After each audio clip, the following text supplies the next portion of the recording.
আসসালামু আলাইকুম, প্রত্যেককে স্বাগত জানাচ্ছি আজকের ভিডিওতে আমরা কথা বলবো যৌগে মৌলের শতকরা সংযুতি নিয়ে, অর্থাৎ শতকরা সংযুতি, দ্যাট মিন্স শতকরা পরিমাণ মূলত। তো আজকের এই ভিডিওতে এই বিষয়ে আমরা কথা বলবো। ভিডিওটি যদি মনোযোগ সহকারে দেখো, আশা করছি আজকের এই ভিডিওর মাধ্যমে তোমাদের শতকরা সংযুতি ক্লিয়ার হয়ে যাবে। তো প্রথমে আমরা জেনে নেব শতকরা সংযুতি কি। যে কোনো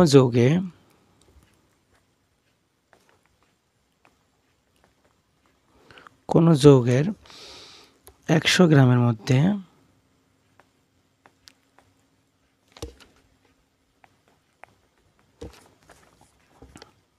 কোনো মৌল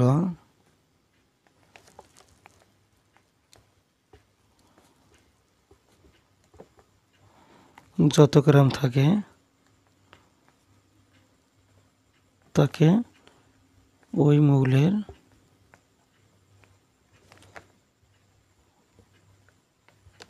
শতকরা সংযুতি বা শতকরা পরিমাণ বলে। তার মানে কোনো একটা যৌগের 100 গ্রামের মধ্যে কোন মৌল যত গ্রাম থাকবে সেটা হচ্ছে ওই মৌলের শতকরা পরিমাণ, অথবা 100 ভাগের মধ্যে যত ভাগ আমরা পাবো সেটা হচ্ছে ওই মৌলের শতকরা পরিমাণ। তার মানে কোনো একটা যৌগে 100 ভাগের মধ্যে বা 100 গ্রামের মধ্যে কোনো মৌল যত গ্রাম বা যত ভাগ থাকবে সেটা হচ্ছে ওই মৌলের শতকরা সংযুতি। তার মানে কোনো একটা মৌলের শতকরা পরিমাণ বলতে আমরা তার কত গ্রাম থাকবে সেটা মূলত আমরা শতকরা সংযুতিকে বুঝিয়ে থাকি। সো আজকের এই ভিডিওতে আমরা মূলত শতকরা পরিমাণ নির্ণয় করা শিখব। তো শতকরা পরিমাণ নির্ণয়ের ক্ষেত্রে আমাদের প্রথমে যেটা লাগবে, আমাদের সূত্র লাগবে। তো শতকরা সংযুতি সমান মৌলের পারমাণবিক ভর ইন্টু পরমাণুর সংখ্যা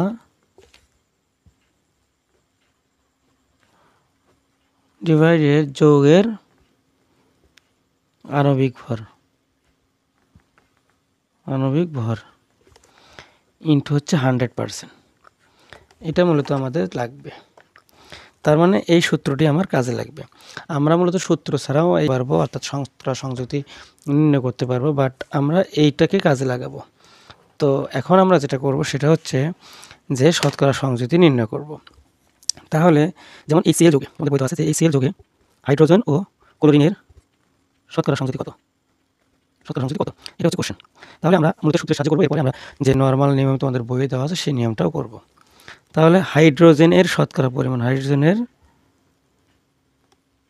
শতকরা সংযুতি ইকুয়াল আমরা লিখতে পারি হাইড্রোজেনের পারমাণবিক ভর। তাহলে মৌলের সূত্রে দেওয়া আছে কি, পারমাণবিক ভর কার, হাইড্রোজেনের পারমাণবিক ভর যেখানে হচ্ছে 1 ইন্টু পরমাণুর সংখ্যা কত, পরমাণুর অ্যাকচুয়ালি সংখ্যা হবে, এটা পরমাণুর সংখ্যা কত হবে, এখানে হাইড্রোজেনের পরমাণুর সংখ্যা হচ্ছে 1, তার মানে 1 গুণন 1 আমরা একটাই লিখতে পারি। এরপরে হচ্ছে যৌগের আণবিক ভর। তার এই যৌগে খেয়াল করো যে এই যৌগের আণবিক ভর কত, হাইড্রোজেন হচ্ছে 1 প্লাস ক্লোরিন হচ্ছে 35.5, তার মানে 36.5 ইন্টু হচ্ছে কত পার্সেন্ট, 100%। তাহলে আমরা 100% দেব। তাহলে দেওয়ার পরে আমরা যেটা পাবো এখন সেটা হচ্ছে 2.74 আমরা পেয়ে যাবো, এত পার্সেন্ট। এটা হচ্ছে হাইড্রোজেনের শতকরা পরিমাণ।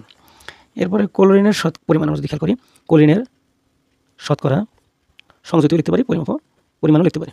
তাহলে ক্লোরিন কত, ক্লোরিনের পারমাণবিক ভর কত, 35.5, এখানে আছে কয়টা, একটা, তার মানে 35.5 ইন্টু যৌগের আণবিক ভর 36.5 ইন্টু হচ্ছে 100%। তাহলে এটাকে যদি আমরা ক্যালকুলেশন করি সেক্ষেত্রে আসবে 97.26%। তাহলে এটা একটা মান। তাহলে শতকরা সংযুতি যদি আমরা বের করতে চাই সেক্ষেত্রে এখানে 97.26, এখানে আছে 2.74, এই দুটো যদি আমরা যোগ করি সেক্ষেত্রে অলমোস্ট প্রায় 100% অথবা 99.99% এরকম শো করাবে। যদি এরকম শো করায় তাহলে বুঝতে হবে কথা যে আমাদের শতকরা সংযুতি নির্ণয় করা হয়েছে। তাহলে যতগুলো মৌল থাকবে সেখানে সেই ততগুলো মৌল যোগ করে হয় 100% পাবো, অথবা 99.9% বা 99+% পাবো, অর্থাৎ সামথিং 99 প্লাস সামথিং কিছু একটা পাবো। এরকম যদি থাকে তাহলে বুঝতে হবে কথা যে আমাদের শতকরা সংযুতিটা নির্ণয় করা ঠিক আছে। শিখলাম আমরা শতকরা সংযুতি নির্ণয় করা শিখলাম মূলত সূত্রের সাহায্যে, অর্থাৎ পারমাণবিক ভর ইন্টু পরমাণুর সংখ্যা ডিভাইডেড যৌগের আণবিক ভর। এটা যদি আমার পরীক্ষার হলে সূত্র মনে না থাকে, সেক্ষেত্রে আমরা এটা কীভাবে অ্যাপ্লাই করতে পারবো। তাহলে আমাদের যৌগের দিকে তাকা হবে। এই যৌগটা টোটাল আণবিক ভর কত? 36.5। তাহলে এখানে খেয়াল করো যে 36.5 গ্রামে 36.5 গ্রাম HCl এ হাইড্রোজেন আছে। তার মানে আমরা আগে হাইড্রোজেন শতকরা বের করব। তাহলে হাইড্রোজেন আছে কত গ্রাম? হাইড্রোজেন আছে কত গ্রাম? 1 গ্রাম। তাহলে 1 গ্রাম HCl হাইড্রোজেন থাকবে কত? 1 ডিভাইডেড 36.5। অর্থাৎ আমরা যেটা সূত্রের সাহায্যে করছি সেটা এখন আমরা ঐকিক নিয়মের মতো করব। তাহলে 36.5 গ্রাম HCl এ হাইড্রোজেন আছে কত? 1 গ্রাম। তার মানে এখানে একটা হাইড্রোজেন আছে দেখা যাচ্ছে। তাহলে 1 গ্রামে কত থাকবে? অর্থাৎ একে কত আছে? তাহলে 1 ডিভাইডেড 36.5। তাহলে 100 গ্রাম, অর্থাৎ 100 মানে আমরা হিসাবটা করব যে 100 গ্রামের মধ্যে কতটুকু আছে। তো আমাদের 100 গ্রাম নিতে হবে। তো তাই আমরা করব যে অতএব 100 গ্রাম HCl এ হাইড্রোজেন আছে, তাহলে 1 ইন্টু হচ্ছে 100 ডিভাইড হচ্ছে 36.5, এত কি গ্রাম। তাহলে আমরা যে মানটা পাবো সেটা হচ্ছে যে 2.74 গ্রাম। এত গ্রাম মানে হচ্ছে কি, অর্থাৎ শতকরা হিসেবে এটা হচ্ছে এত পার্সেন্ট।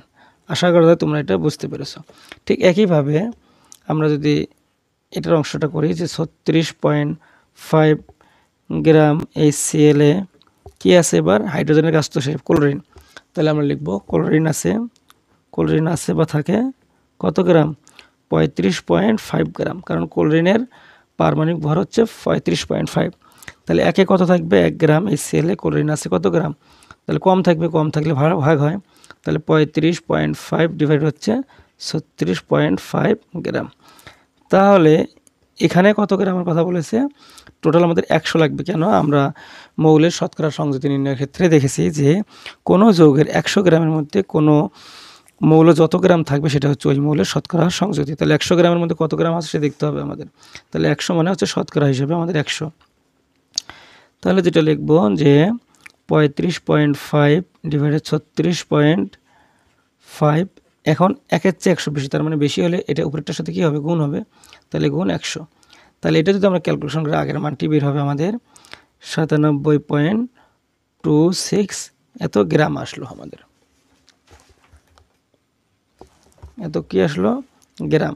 তাহলে এই গ্রাম হচ্ছে যেহেতু শতকরার কথা বলেছে এবং 100 লেখা আছে, তার মানে 97.26%। এটা হচ্ছে ক্লোরিনের শতকরা পরিমাণ। আর একটি মূলত আমরা উদাহরণ দেখব এবং উদাহরণগুলো আমরা মূলত সূত্রের সাহায্য দেখব, প্লাস এইরকম ঐকিক নিয়মের সাহায্য করার চেষ্টা করব। ম্যাথটিতে বলেছে যে H2SO4 যৌগে হাইড্রোজেন, সালফার ও অক্সিজেনের শতকরা পরিমাণ হিসাব করে। শতকরা পরিমাণ দ্যাট মিনস শতকরা সংযুতি। তো এটা মূলত আমরা হিসাব করব। তাহলে হাইড্রোজেনের শতকরা পরিমাণ যদি হিসাব করতে চাই, সেক্ষেত্রে এই H2SO4 যৌগের আণবিক ভর কত? হাইড্রোজেন হচ্ছে 1 প্লাস 1, কয়টা পরমাণু আছে? 2টা। তাহলে হাইড্রোজেনের 2টা পরমাণু 1 দিয়ে 2কে গুণ করলে 2 একে 2 প্লাস সালফার হচ্ছে 32 আর অক্সিজেন 16 × 4। এখানে অক্সিজেনের পারমাণবিক ভর হচ্ছে 16 দ্বারা যদি 4কে গুণ করি 4 16 64, তাহলে টোটাল হচ্ছে 98। তাহলে আমরা একটু আগে কী বললাম? যৌগের হাইড্রোজেনের শতকরা পরিমাণ যদি আমরা নির্ণয় করতে চাই, সেক্ষেত্রে আমাদের লাগবে যে হাইড্রোজেনের পারমাণবিক ভর ইন্টু পরমাণুর সংখ্যা। তাহলে পারমাণবিক ভর 1, এখানে পরমাণু কয়টা আছে? H2, তার মানে 2টা আছে, তার মানে 2 কে 2। যৌগের আণবিক ভর কত? 98 ইন্টু কত? 100%। তাহলে আমরা যদি এই সূত্রে হিসেবে করি, সেক্ষেত্রে এটার মান দাঁড়াবে হচ্ছে 2.04%। তো আমাদের হাইড্রোজেনের শতকরা পরিমাণটা বের হয়ে গেল। তো তোমাদের মনে আছে নিশ্চয়ই শতকরা পরিমাণের সূত্র হচ্ছে যে পারমাণবিক ভর ইন্টু হচ্ছে পরমাণুর সংখ্যা, ভর ইন্টু হচ্ছে 100%। এখানে জাস্ট 100% দিয়ে দিবা। তো আমরা যেটা করব, এখন হাইড্রোজেনের আমাদের শতকরা সংযুতি নির্ণয় করা শেষ। এখন আমরা যেটা করব যে সালফারের ক্ষেত্রে যদি খেয়াল করি যে সালফারের পারমাণবিক ভর হচ্ছে 32, তাহলে এটার আণবিক ভর হচ্ছে 98 ইন্টু হচ্ছে 100%। যদি হিসাব করি, সেক্ষেত্রে এটার মান আসবে যে 32.65%। অনুরূপভাবে আমরা যদি অক্সিজেনের পারমাণবিক ভরটা পারমাণবিক শতকরা সংযুতিটা হিসাব করি, সেক্ষেত্রে অক্সিজেনের অক্সিজেনের পারমাণবিক ভর হচ্ছে 16, 16 ইন্টু কয়টা আছে 4টা, 4 16 64 ইন্টু 98 ইন্টু হচ্ছে 100%। তোমরা যদি এই জায়গাটা চেঞ্জ করে এভাবে লেখো যে 16 ইন্টু 4 ডিভাইড 98 ইন্টু হচ্ছে 100%, সেক্ষেত্রে কোনো সমস্যা হবে না, একই মান আসবে। তাহলে এটার মান হচ্ছে 65.30%। তার মানে এভাবে আমরা মূলত করতে পারি। এটা যখন যোগ করবা তুমি তখন দেখবা যে অলমোস্ট 100% অথবা 99.99% এরকম আসবে। তার মানে যে আমার শতকরা সংযুক্তির হিসেবটা ঠিক আছে। তো এটা মূলত আমরা এই সূত্রের সাহায্যে শতকরা সংযুক্তি বা শতকরা পরিমাণটা হিসেব করতে পারি। তো এটা মূলত সহজ পদ্ধতি। যদি কখনো এই সূত্রটা ভুলে যাও সেক্ষেত্রে তোমরা যেভাবে করতে পারো সেটা হচ্ছে যে আমরা লিখব যে H2SO4 এর আণবিক ভর কত 98। তাহলে 98 গ্রাম H2SO4 কি থাকে, প্রথমে আমাদের হাইড্রোজেন বের করতে হবে। তাহলে হাইড্রোজেন থাকে বা আছে কত গ্রাম, এখানে 2 গ্রাম, তাহলে 2 গ্রাম। এরপরে 1 গ্রাম সালফিউরিক অ্যাসিডে হাইড্রোজেন আছে বা থাকে কত গ্রাম, কম থাকবে, তাহলে 2 ডিভাইডেড 98 গ্রাম। এরপরে যেহেতু শতকরা, তার আগেরটার মতো 100 লাগবে শতকরা হিসেবে, তাহলে 100 গ্রাম H2SO4 হাইড্রোজেন কত আছে বা থাকবে, সেটা হচ্ছে 2 ইন্টু, যেহেতু 1 এর চেয়ে 100 বেশি তার মানে গুণ হবে 100 ডিভাইড হচ্ছে 98। তার মানে সেমভাবে আমরা যদি এই কাজটি করি সেখানেও এই মানটি পেয়ে যাব 2.04 গ্রাম। তাহলে আমাদের যদি শতকরা হিসেবে আছে তার মানে এটা হবে 2.04%। তাহলে আশা করা যায় তোমরা এটা বুঝতে পেরেছো। তো আমাদের হাইড্রোজেনের শতকরা পরিমাণটা এখানে বের হয়ে আসলো। এখন আমরা যদি অনুরূপভাবে সালফারের, তাহলে আমরা আবার লিখব যে 98 গ্রাম H2SO4 কি থাকে, সালফার আছে বা থাকে কত গ্রাম, সালফার কত গ্রাম H2SO4 যৌগে, খেয়াল করো যে সালফার একটা আছে পরমাণু, তার মানে সালফার থাকবে কত গ্রাম 32 গ্রাম। সালফারের পারমাণবিক ভর হতো 32 গ্রাম। তাহলে 1 গ্রাম সালফারিক অ্যাসিডে সালফার আছে কত গ্রাম 32 ডিভাইডেড 98 গ্রাম। অতএব 100 গ্রাম সালফিউরিক অ্যাসিডে সালফার আছে বা থাকবে কত গ্রাম 32 ইন্টু 100 ডিভাইড হচ্ছে 98, এত গ্রাম। আমরা যদি ক্যালকুলেশন করি এটাকে, সেটা আগের মতোই যে মানটা পাবো সেটা হচ্ছে 32.65 গ্রাম। তো এটা যেহেতু শতভাগ আছে, অর্থাৎ 100 ভাগের বা 100 গ্রামের মধ্যে কত, সেটা হবে অ্যান্সার হবে 32.65%। আশা করা যায় এটা তোমরা বুঝতে পেরেছো। তো অনুরূপভাবে তোমরা অক্সিজেনেরটা বের করতে পারবা। তাহলে অক্সিজেনের কত হবে, তাহলে 64 ইন্টু হচ্ছে 100 বাই হচ্ছে 98। তাহলে বের করলে এটার অক্সিজেনের মানটা চলে আসবে 65.30 গ্রাম থেকে পরবর্তী আমরা লিখব 65.30%। তার মানে আমরা লিখব যে 98 গ্রাম সালফিউরিক অ্যাসিডে 98 গ্রাম সালফিউরিক অ্যাসিডে অক্সিজেন আছে কত গ্রাম 464 গ্রাম, একে কত 100 কত। তাহলে ক্যালকুলেশন করলে এরকম মান চলে আসবে, অর্থাৎ এই মানটি আমরা পেয়ে যাব। আশা করা যায় শতকরা সংযুতি সংক্রান্ত কোনো তথ্য তোমাদের কাছে মিসিং হয়নি এবং সবগুলো তথ্য তোমরা পেয়েছো। এরপরেও যদি শতকরা সংযুতির বিষয়ে তোমাদের কোনো ক্লাসের প্রয়োজন হয় অবশ্যই তোমরা কমেন্ট সেকশনে কমেন্ট করে জানাবা। আর আজকের এই ক্লাসটি কেমন লাগলো তো অবশ্যই কমেন্ট সেকশনে কমেন্ট করে জানাতে ভুলবেন না। তো সকলকে ধন্যবাদ জানিয়ে আজকের মতো ক্লাসটি এখানেই শেষ করছি। আসসালামু আলাইকুম।